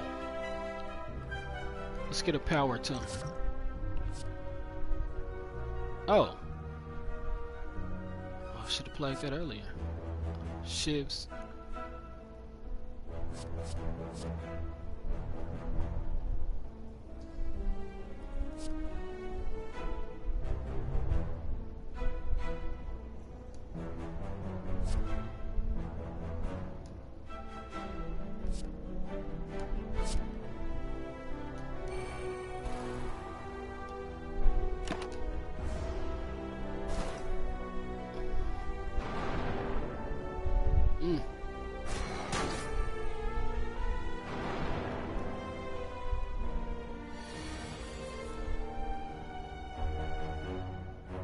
Okay, they got 3 poison, 7 health. I need to hit them 4 damage. So all I got is this one, huh? Play it. 5 block. And another 5, I guess. Hit it. That's all I got.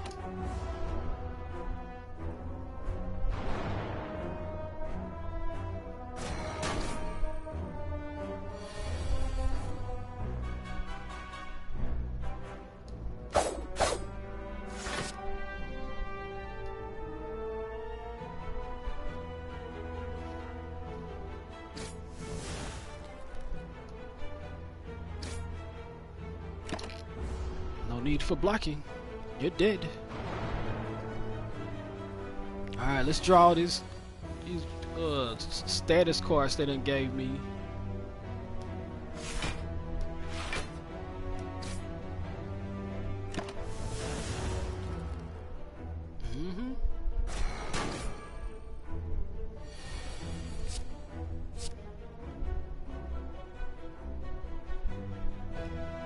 Die in agony.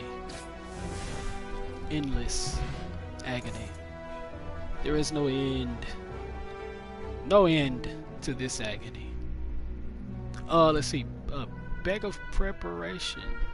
H. Huh? I didn't say that. I didn't say that. At the start of each combat, draw 2 additional cards. I'll do it. I need a real Shiv move. This.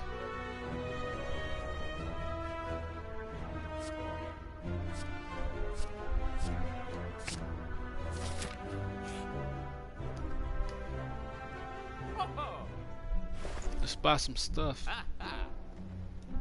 Glass knife. I want a Shiv move though.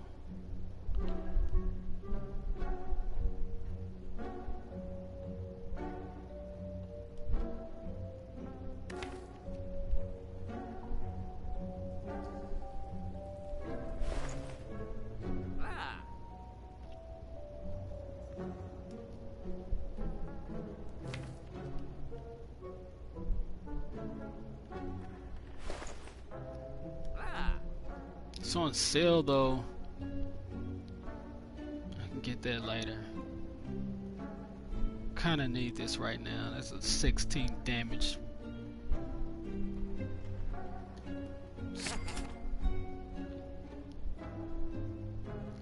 Aww, ain't got no money. Bye bye.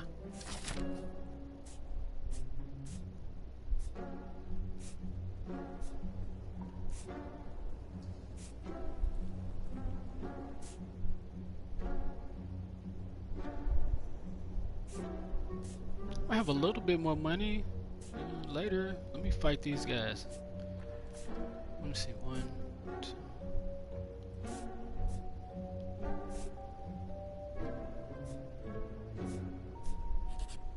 Let's go fight. Ooh.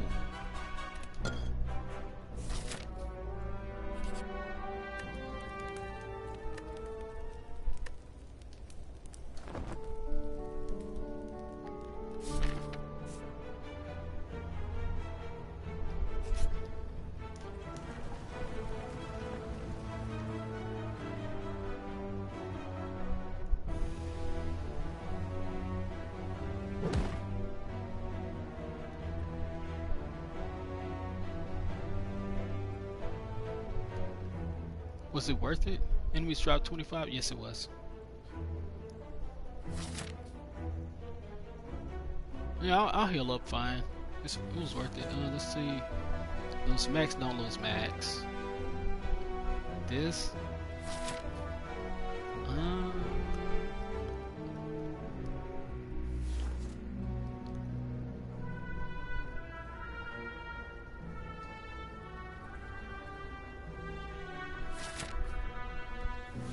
Give me the curse.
Bye, y'all.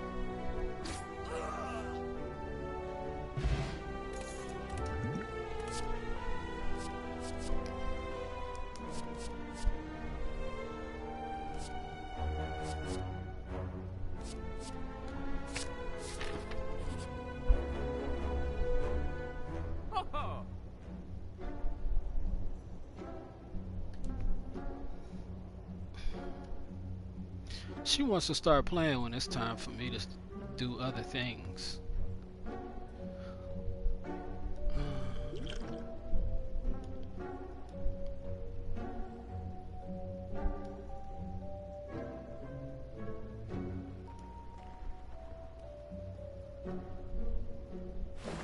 What you got, man? What you got, man?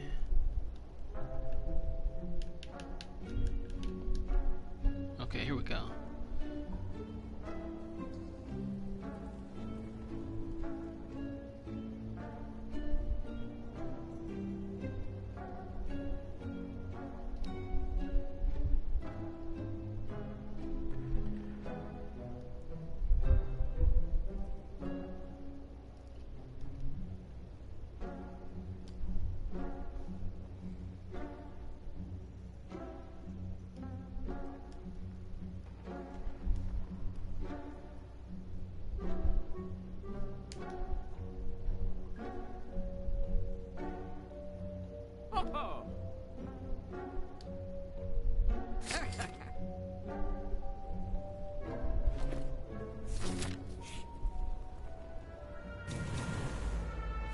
Probably gonna regret not getting Bane.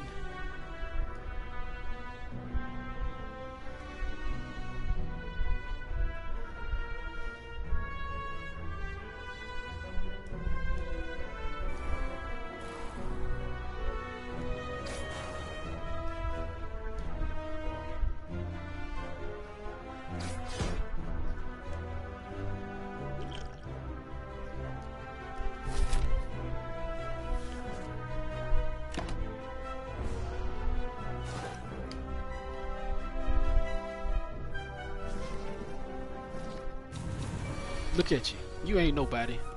Split in half.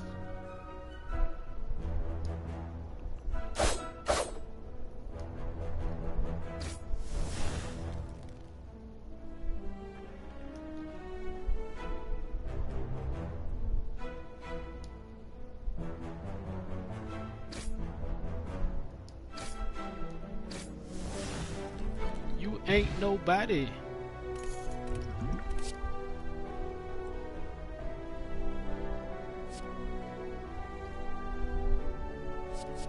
Bullet time. Hell yeah. Give me bullet time. And we will smith. We will smith. Get it? We will smith. We will smith. Come on, man.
Why reduce the? It doesn't make any sense.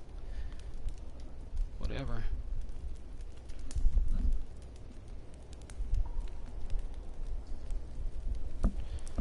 Poison stab.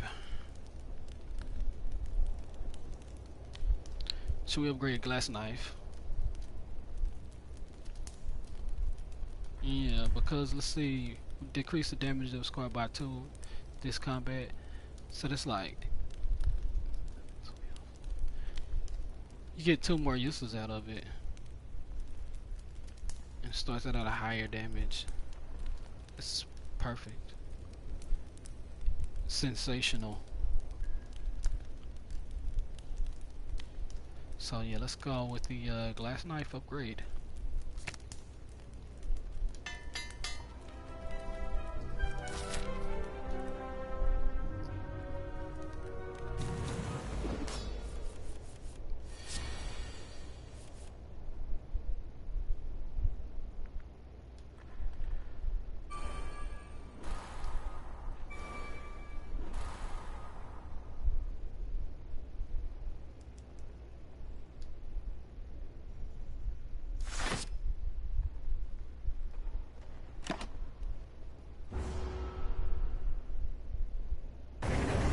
Oh, he activates anyways. I should just attack him.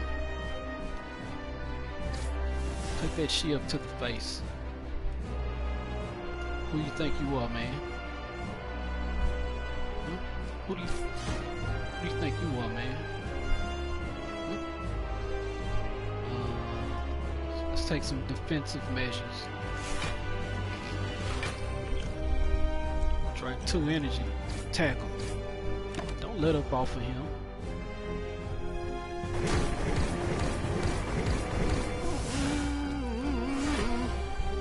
Man, I missed out on that opportunity to kick his butt.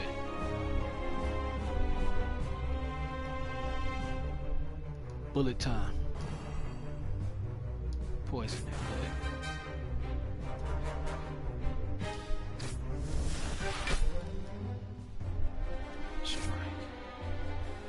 All out attack. Jump him.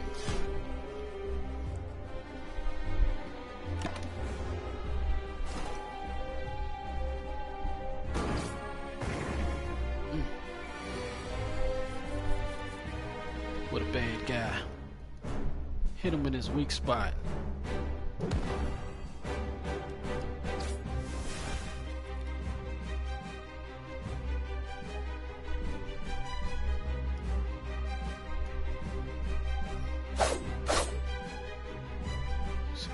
too.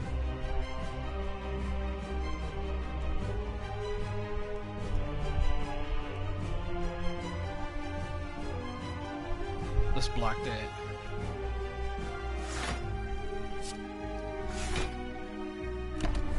You ain't hitting me with that 12, boy. Hit yourself, that's about it.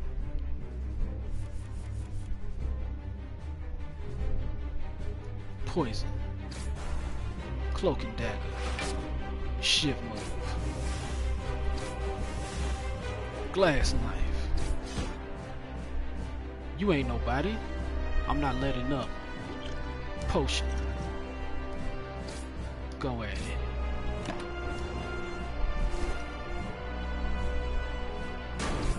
You ain't nobody. You about to die. You've been poisoned. 5 poison to be exact. And you only have 3 health. I'll just watch you die.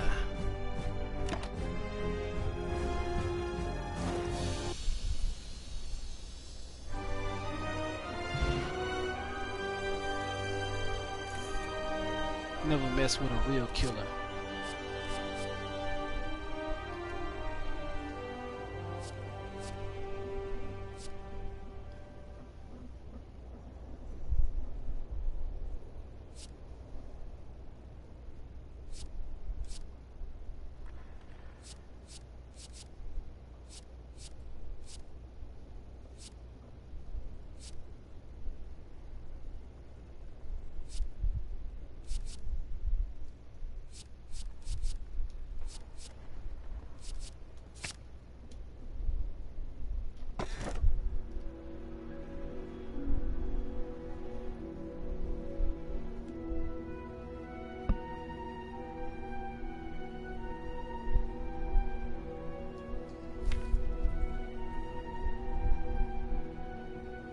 Time for me to stock up on 0 attacks.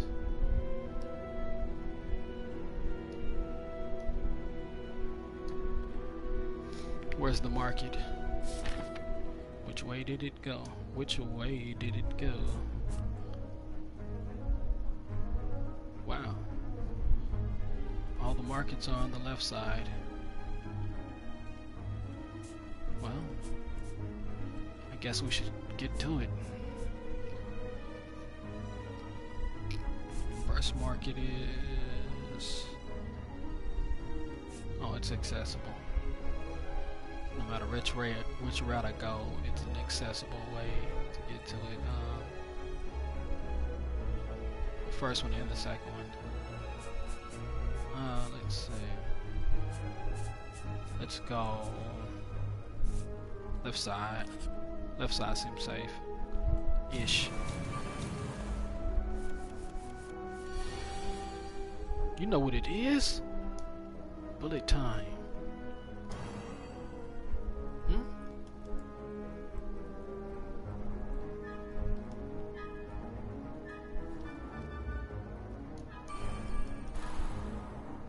Who's the first one to die? You are.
Oh, I didn't calculate for that, did I? Damn it. Oh, no, no, no.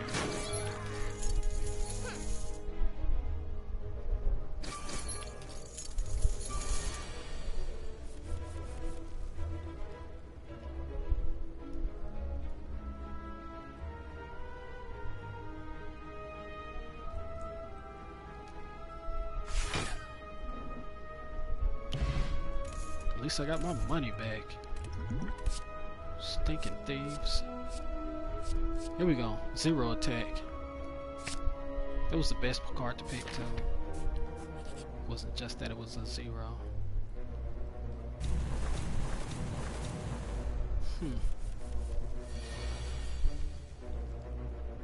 You know what time it is. It's bullet time.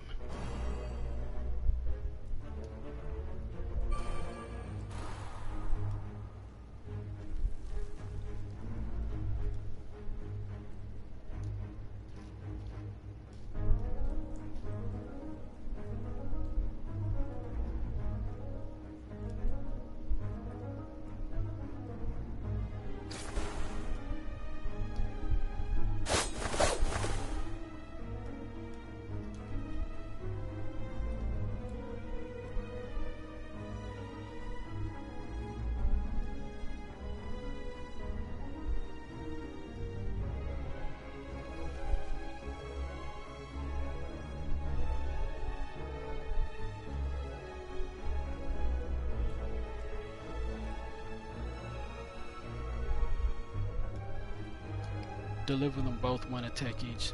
Put them both on the ground. Now, let's get down to business. Sensational.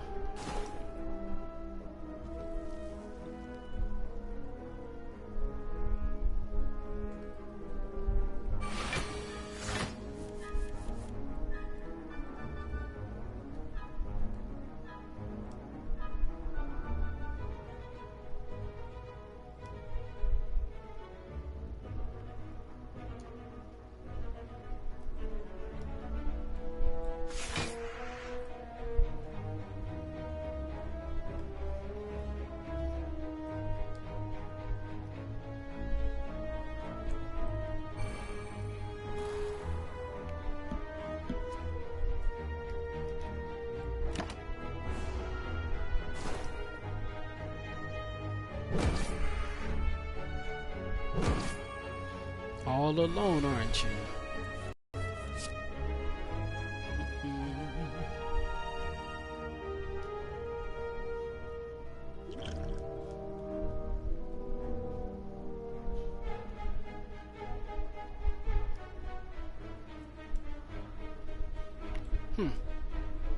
That wasn't a 0 attack, that was a 0 block. It's okay, I needed that.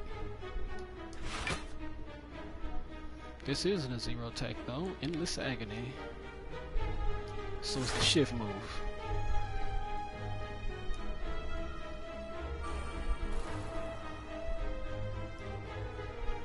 I think we'll take you out with the glass knife.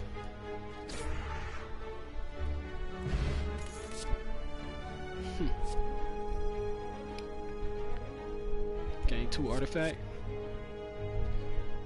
Let's see.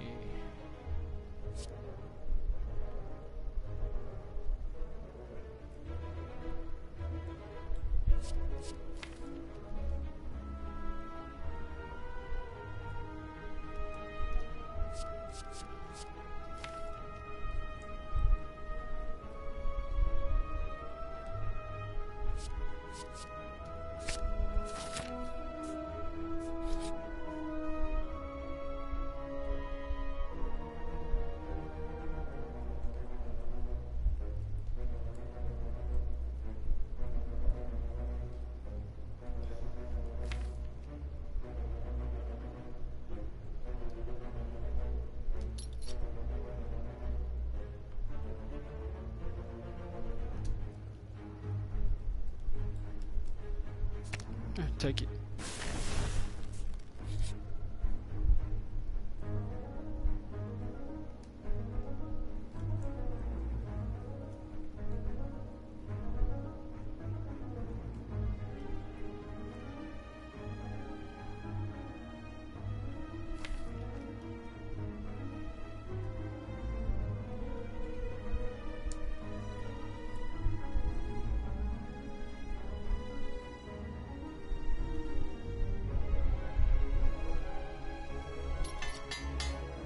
Nice. Alright, we can leave now.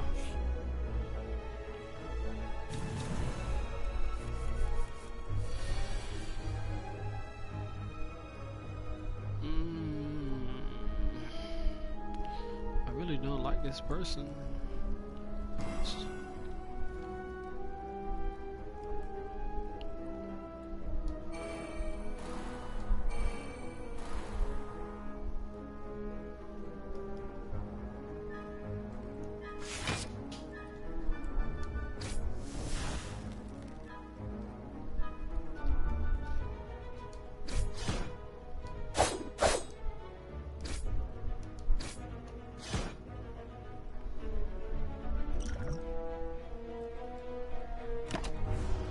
Just need one more hit on you and you're done.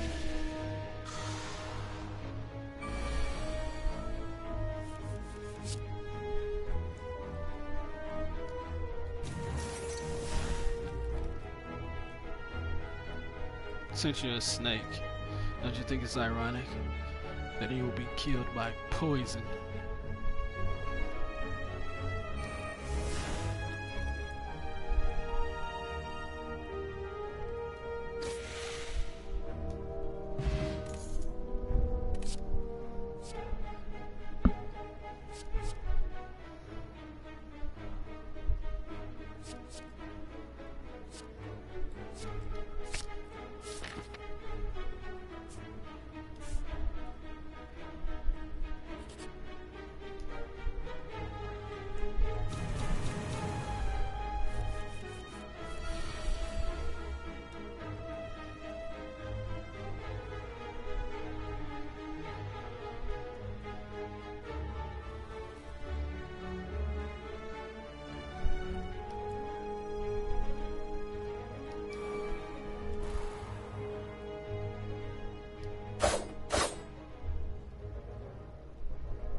Looks like this is the end of the line for me.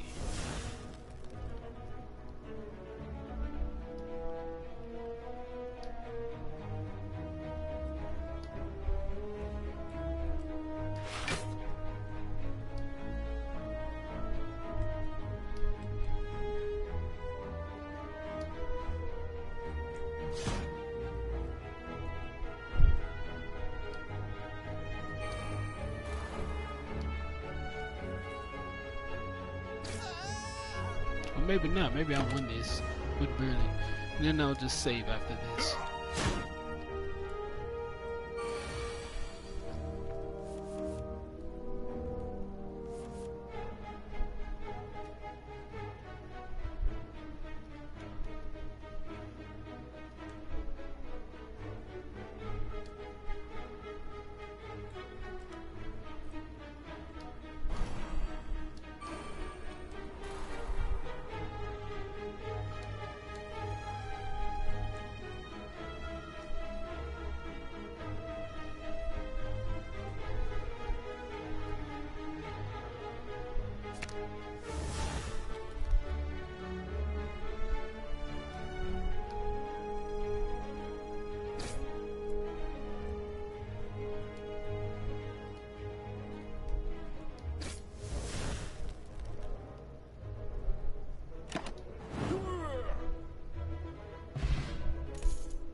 Smiling Mask.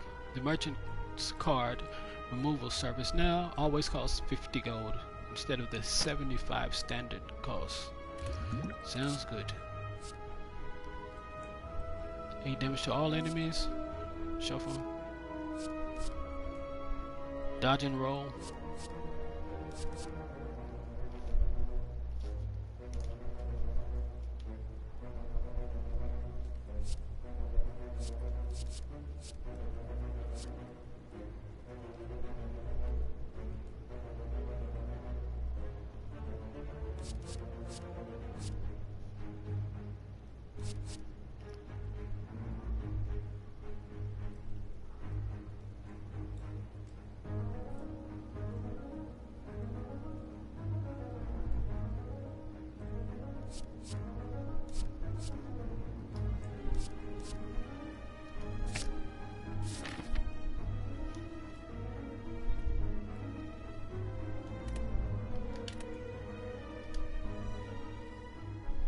Well, that's it for me. Thank you for joining. Be sure to subscribe and like the video and ring the notification bell. And check the description of the video. And with that, I'm out. Peace.